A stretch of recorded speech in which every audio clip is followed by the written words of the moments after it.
Hello friends, मैं अमित। आज हम लोग इंग्लिश ग्रामर में 9 टाइम एक्सप्रेशंस की बात करेंगे, मींस 9 टाइम फ्रेजेस की। जैसे in a heart beat, around the clock, as we speak, against the clock, at the 11th hour, at the crack of dawn. इसी ढंग से ahead of time, behind the times, out of time.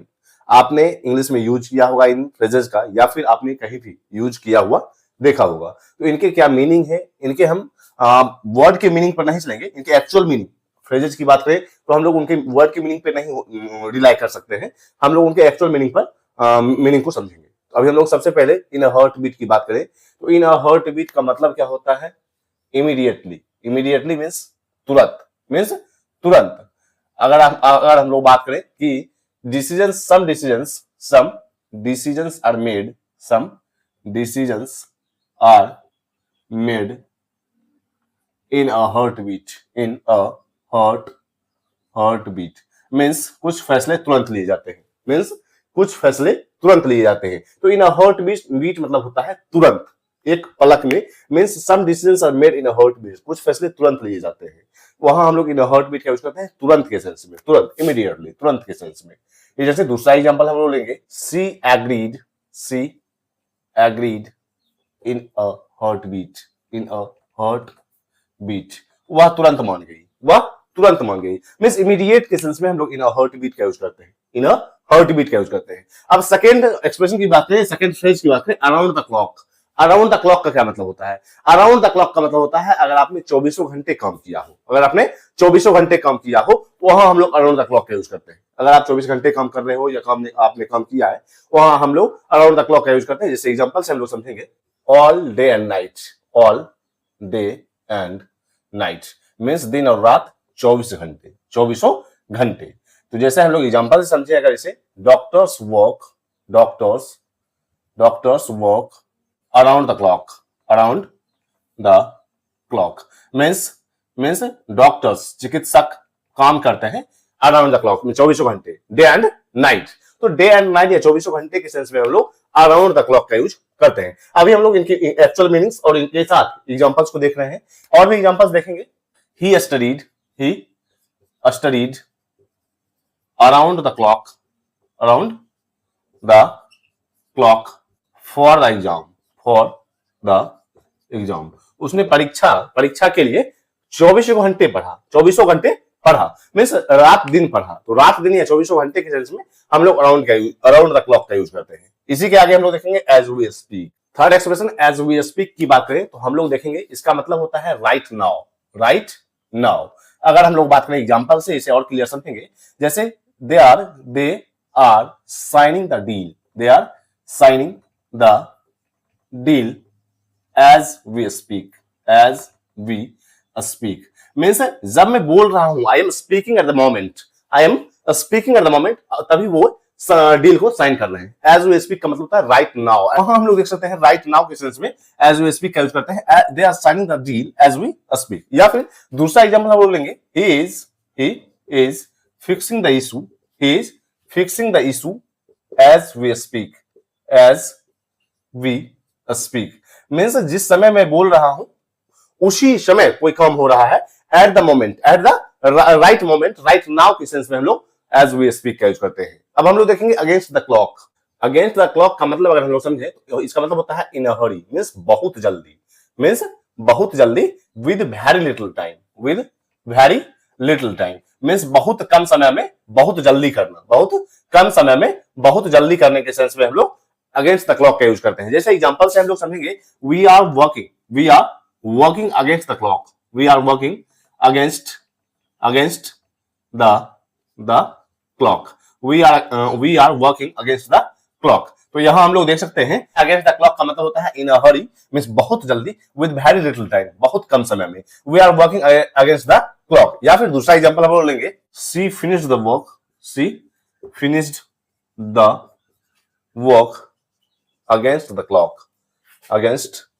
The clock means उसने काम को पूरा किया बहुत जल्दी, बहुत कम समय में, बहुत जल्दी के सेंस में हम लोग अगेंस्ट द क्लॉक का यूज करते हैं। अब देखेंगे हम लोग fifth expression, at the 11th hour. At the 11th hour का मतलब होता है बिल्कुल अंतिम समय में, बिल्कुल लास्ट मोमेंट में हम लोग कोई काम कर रहे होते हैं तो हम एट द 11th आवर का यूज करते हैं। जैसे हम लोग एग्जांपल से समझेंगे, एट द 11th आवर का मतलब होता है eight the last moment, eight the last moment means बिल्कुल अंतिम समय, बिल्कुल अंतिम घड़ी। जैसे हम लोग देखेंगे एग्जांपल से, he cancelled the plan, he cancelled the plan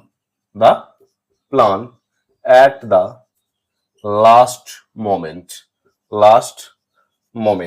तो यहां हम लोग देख सकते हैं he cancelled the plan at the last moment means उसने बिल्कुल अंतिम समय पर प्लान कैंसिल कर दिया। एट द 11th आवर का मतलब होता है एट द लास्ट मोमेंट, बिल्कुल अंतिम घड़ी, बिल्कुल अंतिम समय। इस जगह से दूसरा एग्जांपल हम लोग लेंगे, she submitted the form at the 11th hour, at the 11th hour. तो यहां हम लोग देख सकते हैं एट द 11th आवर का यूज करेंगे, एक्चुअल मीनिंग का यूज हम लोग नहीं करते हैं, हम लोग यूज करेंगे सेंटेंसेज में एक्सप्रेशंस की, मींस फ्रेजेस की। He cancelled the plan at the 11th hour, at the 11th hour, ना कि हम लोग एट द लास्ट मोमेंट का यूज नहीं करते हैं। हम लोग सीधे फ्रेजेस का यूज करते हैं। इनके एक्चुअल मीनिंग को हमें समझना होता है, हमें यूज करना होता है सीधे एक्सप्रेशंस की, डायरेक्ट एक्सप्रेशंस की या फिर फ्रेजेस की। Eight the 11th our means उसने अंतिम समय पर प्लान कैंसिल किया, उसने अंतिम समय पर फॉर्म को सबमिट किया। तो यहां हम लोग देख सकते हैं एट द 11th आवर का मतलब होता है eight the last moment means अंतिम समय, अंतिम घड़ी।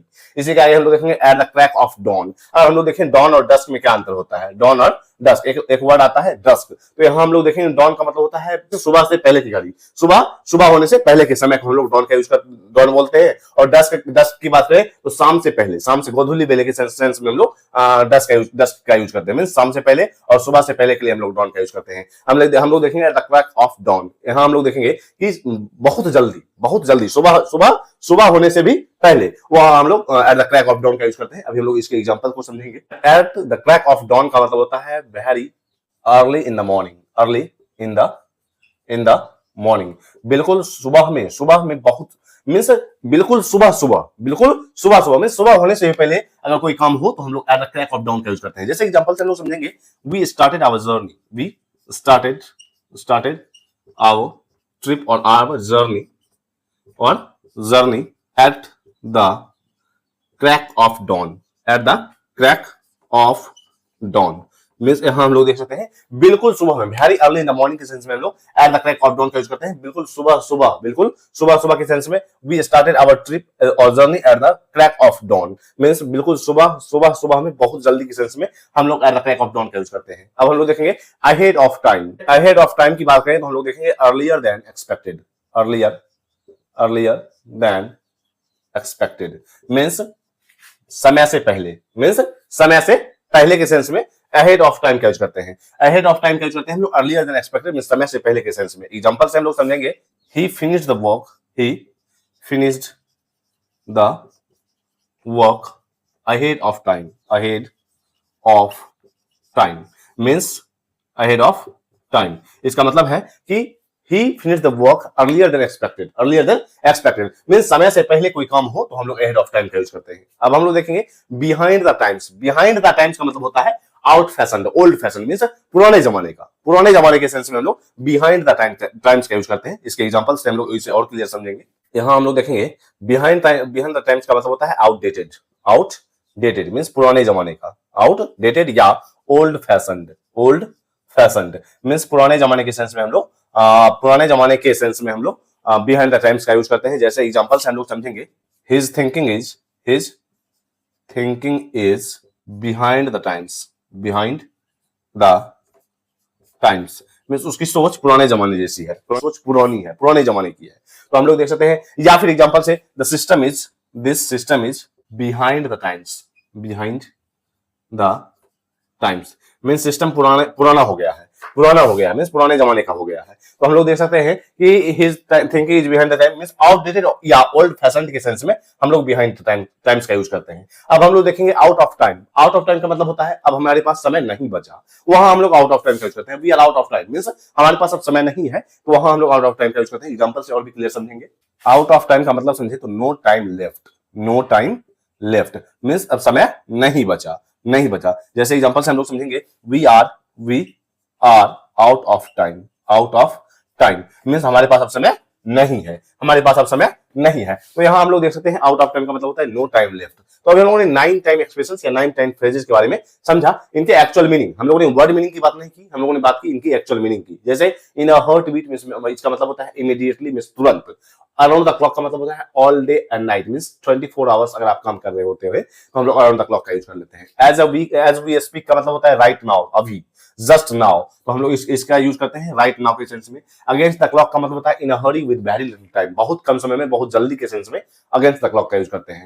एट द 11th आवर का मतलब होता है एट द लास्ट मोमेंट, बिल्कुल अंतिम समय में, बिल्कुल अंतिम घड़ी में कोई काम हो तो हम लोग एट द 11th आवर का यूज करते हैं। At the crack of dawn, dawn का मतलब होता है बिल्कुल सुबह सुबह, सुबह से भी पहले के सेंस में हम लोग at the crack of dawn का यूज करते हैं, जैसा very early in the morning. इसी के आगे अहेड ऑफ टाइम का मतलब होता है अर्लियर देन एक्सपेक्टेड मींस समय से पहले, एक्सपेक्टेड से भी पहले मींस जितना हम लोगों ने एक्सपेक्ट कर रखा था उससे भी पहले कोई काम हो तो हम अहेड ऑफ टाइम का यूज करते हैं, या फिर समय से पहले के सेंस में अहेड ऑफ टाइम का यूज करते हैं। बिहाइंड द टाइम्स का मतलब होता है आउटडेटेड या ओल्ड फैशन मींस पुराने जमाने का, पुरानी सोच, तो आप बिहाइंड द टाइम्स का यूज कर लेते हैं। आउट ऑफ टाइम का मतलब होता है नो टाइम लेफ्ट मींस अब समय नहीं बचा। तो अभी हम लोगों ने 9 टाइम एक्सप्रेशंस और इनकी एक्चुअल मीनिंग और इनके एग्जांपल्स को समझा। तो आज तक के लिए इतना ही, मिलते हैं कल। अगर आपने इंग्लिश ग्रामर विद को सब्सक्राइब नहीं किया जरूर सब्सक्राइब करें, इससे भी इंपॉर्टेंट टॉपिक आपके साथ शेयर किए जाएंगे। तब तक के लिए बाय।